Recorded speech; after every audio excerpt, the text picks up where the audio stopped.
A year ago today, a mob overran the Capitol building in Washington, D.C. 150 Metropolitan and Capitol Police were injured on that day as a result of that violence, and a surprising number of people who are in that mob are planning on running for elected office. There's a large number of Americans who believe President Trump's claims that the election of 2020 was fraudulent. Herman Melville was no stranger to lies and mobs and deception and corruption at the highest offices of his time.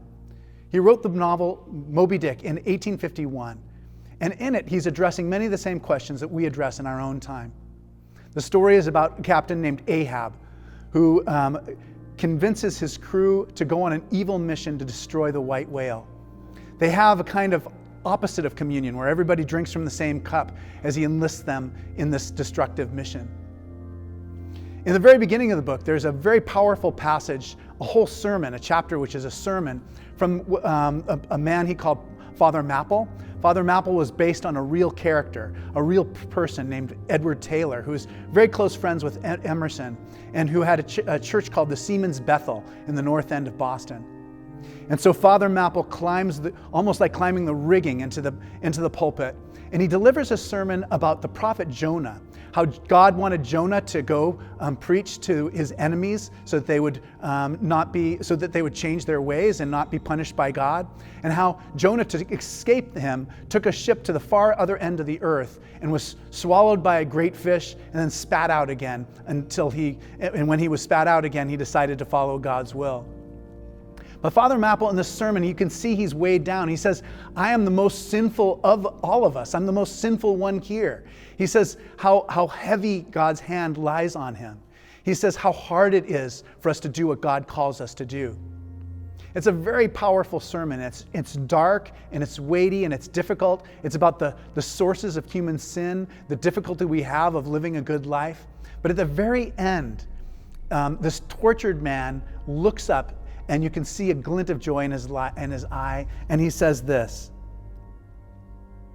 "But O shipmates, on the starboard side of every woe there is a sure delight, and higher than the top of that delight, than the bottom of that woe is deep.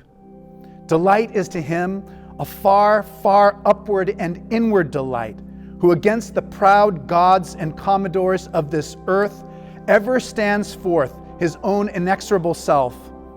Delight is to him whose strong arms yet support him. Delight is to him who gives no quarter in the truth and kills, burns, and destroys all sin, though he pluck it out from under the robes of senators and judges. Delight is to him who acknowledges no law or Lord but the Lord his God, and is only a patriot to heaven. Delight is to him whom the waves of the billows of the seas of the boisterous mob can never shake from this sure keel of the ages.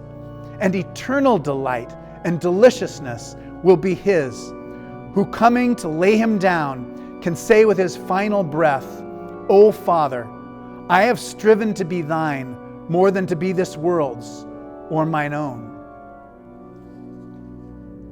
Today on this celebration of Epiphany, I send my prayers to you and for this country.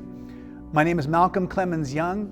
I'm the Dean of Grace Cathedral in San Francisco, California, and thanks for watching More Good News.